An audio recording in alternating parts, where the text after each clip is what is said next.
Thomas the Tank Engine has worked his branch line for many years. You know just where to stop, Thomas, laughed his driver. You could almost manage without me. Thomas had become conceited. He didn't realize his driver was joking. Driver says I don't need him now, he told the others. Don't be so daft, snorted Percy. I'd never go without my driver, said Toby earnestly. I'd be friend. Pooh, boasted Thomas. I'm not scared. You never dare.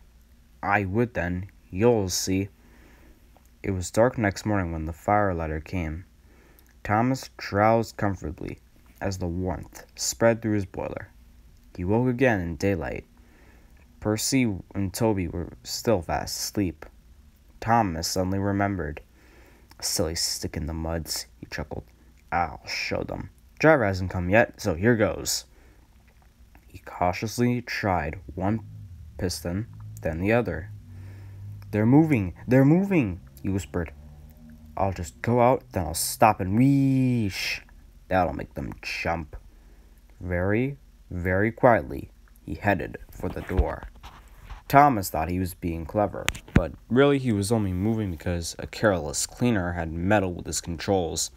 He soon found out his mistake. He tried to wheesh, but he couldn't. He tried to stop, but he couldn't. He just kept rolling along. The buffers will stop me, he thought hopefully. But that siding had no buffers. It just ended at the road. Thomas's wheels left the rails and crunched the tarmac. Horrors! He exclaimed, and shut his eyes. He didn't dare look at what was coming next.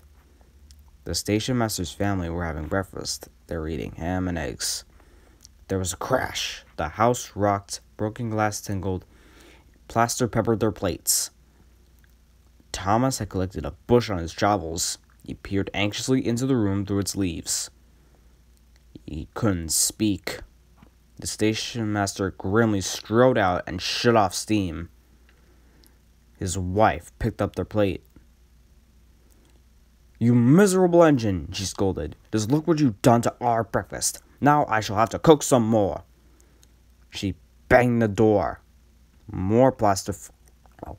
This time, it fell on Thomas. Thomas felt depressed. The plaster was tinkly. He wanted to sneeze, but he didn't dare in case the house fell on him. Nobody came for a long time. Everyone was much too busy. At last, workmen propped up the house with strong poles. They had rails through the garden, and Donald and Douglas, puffing hard, managed to haul Thomas back to the yard. His funnel was bent. Bits of fencing, the bush, and a broken window frame festooned his front, which was badly twisted. He looked comic. The twins laughed and left him. He was in disgrace. You are a very naughty engine. I know, sir. I'm sorry, sir. Thomas's voice was muffled behind his bush. You must go to the works and have your front end mended. It will be a long job. Yes, sir, faltered Thomas. Meanwhile, said the Fat Controller, a diesel rail car will do your work. Diesel, sir? Thomas spluttered.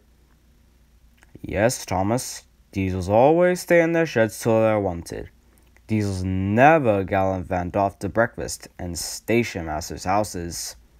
The Fat Controller turned on his heel and walked sternly away.